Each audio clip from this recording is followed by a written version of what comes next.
Right breaking news చూస్తున్నాం. ఇవాళ CM Chandrababu అధ్యక్షతన ఏపీ కేబినెట్ సమావేశం జరగనుంది. జీఎస్టీ ప్రచార కార్యక్రమాలు, రాజధాని నిర్మాణం, పలు కంపెనీలకు భూ కేటాయింపులపై కేబినెట్లో చర్చ జరగనుంది. కొత్త జిల్లాల ఏర్పాటుపై మంత్రివర్గంలో చర్చించనున్నారు. ఈ నెల 16న ఏపీలో ప్రధాని మోదీ పర్యటించనున్న నేపథ్యంలో ప్రధాని పర్యటన ఏర్పాట్లపై మంత్రివర్గంలో కూడా చర్చించనున్నారు. కేబినెట్ సమావేశంలో పలు కీలక నిర్ణయాలు తీసుకోనున్నారు.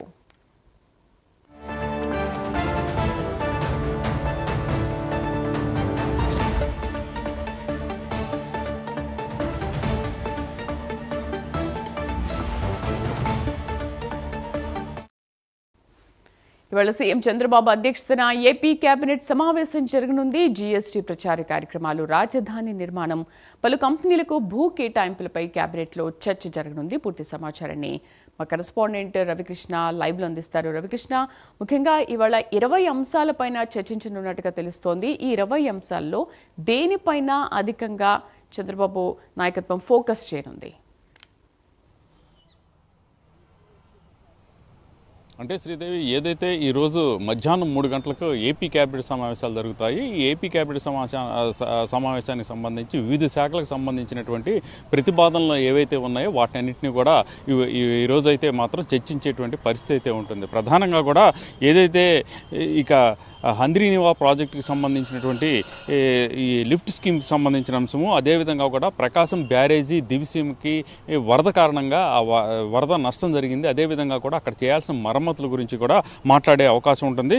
ఇక మైలవరం డ్యామ్ గేట్లు ఏవైతే ఉన్నాయో వాటిని బలోపేతం చేసేందుకు ఆమోదం కూడా తెలుపుతారు. ఇక తిరుమల తిరుపతి దేవస్థానానికి, తిరుమల తిరుపతి రెండుటికి సంబంధించి తాగునీటి అవసరాల కోసం 126 కోట్లు అయితే విడుదల చేసేటువంటి పరిస్థితి ఉంది. అదేవిధంగా కూడా గ్రీన్ హైడ్రోజన్కి సంబంధించి ప్రోత్సాహకాలు ఇచ్చేటువంటి అవకాశం ఉంటుంది. అలాగే కాకినాడలో ఏర్పాటు చేయబోతున్నటువంటి గ్రీన్ అమోనియాకి సంబంధించినటువంటి పరిశ్రమ ఏదైతే ఉంటుందో దానికైతే మాత్రం స్టాంప్ డ్యూటీ నుండి మినహాయింపు ఇచ్చేటువంటి పరిస్థితులు.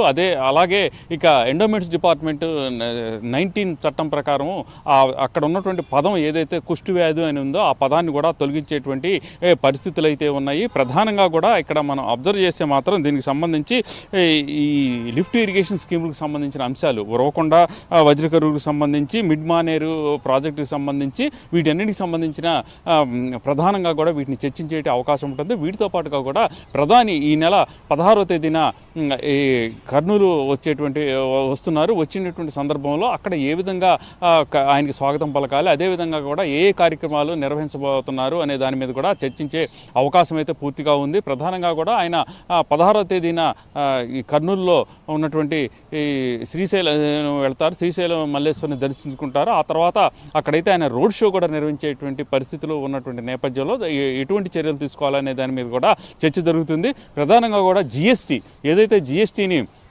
18% ఉన్నటువంటి జీఎస్టీని మొత్తాన్ని కూడా కొన్నిటిలో అయితే 0 చేశారు, కొంత అయితే మాత్రం 5% చేసినటువంటి పరిస్థితుల్లో ఏదైతే వస్తు సేవలకు సంబంధించిన అంశాల్లో జీఎస్టీ తగ్గడం వలన రేట్లు ఏ విధంగా తగ్గినాయి అనే దాని మీద పూర్తి స్థాయిలో కూడా అవగాహన కల్పించాల్సిన అవసరం అయితే ప్రభుత్వానికి ఉన్నట్లు కూడా భావిస్తున్నటువంటి నేపథ్యంలో ప్రతి చోట, రాష్ట్రంలో ఉన్న ప్రతి చోట కూడా ఆ జీఎస్టీ తగ్గింపు సంబంధించిన అంశాల మీద కూడా పూర్తిగా ఎవరైతే ప్రజలు ఉన్నారో ప్రజల్ని అవగాహన కల్పించేందుకు ర్యాలీలు కూడా చేయాలి అని తీర్మానం చేసేటువంటి అవకాశం అయితే ఉన్నది. ఇప్పటికే ప్రభుత్వం అయితే ఒక నిర్ణయం తీసుకుంది. ఆ కనీసం 6,000 చోట్ల ఈ ర్యాలీలు నిర్వహించాలి రాష్ట్రంలో అని తీర్మానం కూడా చేసినటువంటి పరిస్థితి. ఇక రాజధానికి సంబంధించి, రాజధానిలో కొంత భూ వివాదం ఉన్నటువంటి నేపథ్యం, అదేవిధంగా కూడా భూసేకరణకు సంబంధించి కొంత న్యాయపరమైనటువంటి ఇబ్బందులు ఉన్నటువంటి నేపథ్యంలో వాటిని ఎలా కొనసాగించాలి అనే దాని మీద కూడా పూర్తి స్థాయిలో కూడా వాళ్ళైతే మాత్రం క్యాబినెట్లో అయితే చర్చ జరిగేటువంటి అవకాశం అయితే ఉంటుంది. Sridevi. Right Ravi, thank you.